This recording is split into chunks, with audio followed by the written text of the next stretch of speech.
Hey, welcome to World Entertainment, and this will be the full review of Terminator Zero Episode 2. Yep, we made it to Episode 2. This show is very interesting, and what I appreciate in this episode is it gives us a new bit of lore concerning the timelines and how they operate. So, the end of the first episode was the Terminator going back in time.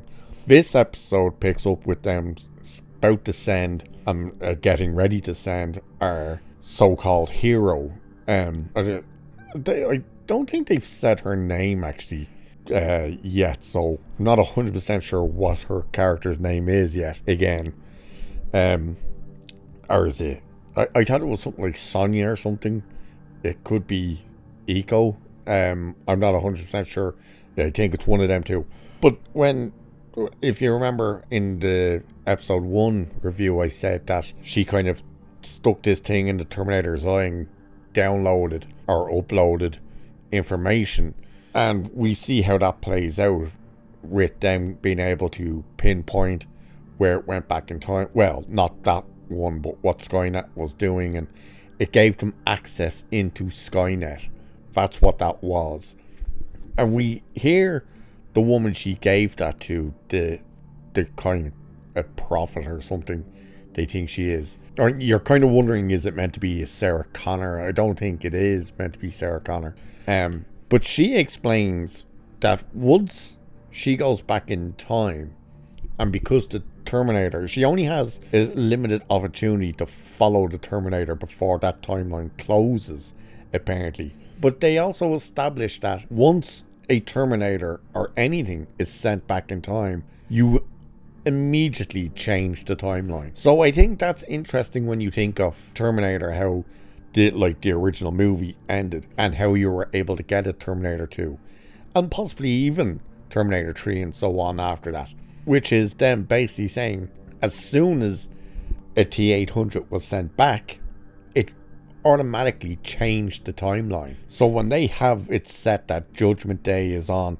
this particular day, once a Terminator ended up being sent back, you're already changing what would happen around that. But when she's going to get sent back, you don't think she's just going to be this big girl boss, because right as she's in the time displacement unit, a Terminator walks in and she just sees everyone she cares about, loves, getting gunned down and blown apart by the Terminator that she fought in the first episode. But she gets sent back in time, and what we find out then with Malcolm Lee is he's working on an AI program to combat against Skynet. Now, he knows what the future is because he's seen it in his dreams, in his thoughts, everything like that. So he designed this new AI system to combat against Skynet. But the problem is he doesn't want to bring it fully online because he fears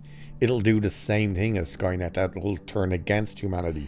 And by all accounts, with the interactions he has with this AI system, it looks like it would do that, because it even questions him, like, what is it about humanity that's worth saving? And that type of question gets raised. With the kids run away. Well, the girl, he's 3 kids, 2 boys and a girl. And the toy cat thing that they got last week, well, not last week, in the first episode, the older brother, he's like a tech genius. He just wants to take things apart and see how they work and all that kind of crap. He's at her and at her to give him the cat because he wants to take it apart to see how it works. And she locks herself into her bedroom, but she runs away, and their nanny, there's something about the nanny that we're trying to figure out. I'm kind of wondering, like, is she meant to be our heroes from the future's mother or something?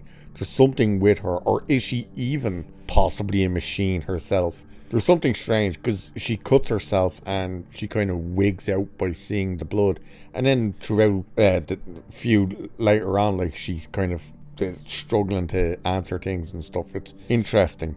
But because she cut herself, she went to the bathroom to clean herself up, and the daughter runs away, and the 2 brothers go after her to try and find her. And she didn't want to have to phone the father, Malcolm, but she does, and tells him, like, they've run away.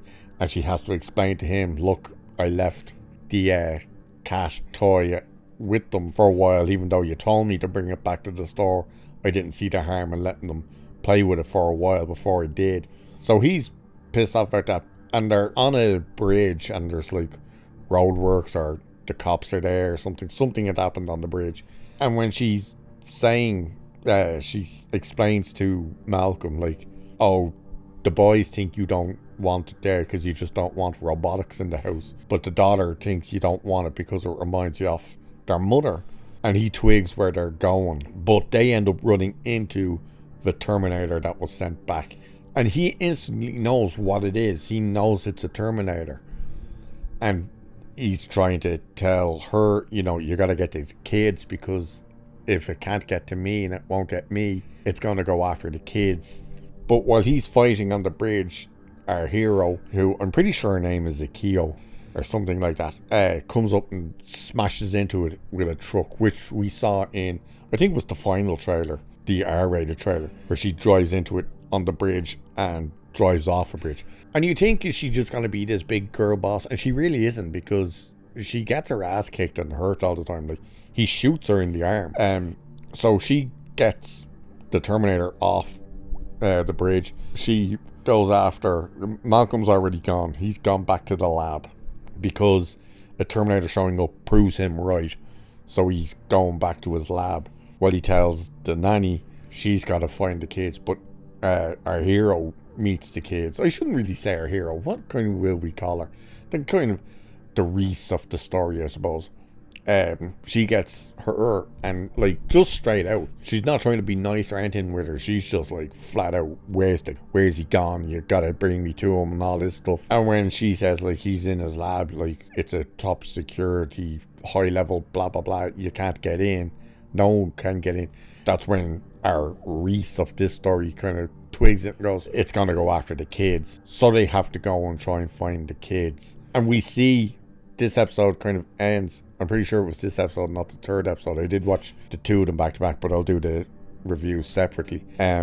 The image and kind of thing we saw in the trailer of the Terminator with the arm cut open, where you're thinking, oh, are they just copying T1? No, what he was actually doing is that's where he sets up the little mini crossbow. He opens his arm to build that into his arm, because you can't get guns in Japan in this, because there was terrorist attacks and stuff, so they got rid of guns. Only the cops have guns, and they're chained to their belts and stuff. So it's interesting what they've done, and the third episode was interesting as well. But I thought that bit of lore about the whole timeline, how as soon as something goes back, the timeline changes. So whatever future they're standing in, as soon as that Terminator was sent back, it's getting changed. There's going to be things in it that change. So I thought that was an interesting bit of lore that they've added to the Terminator lore.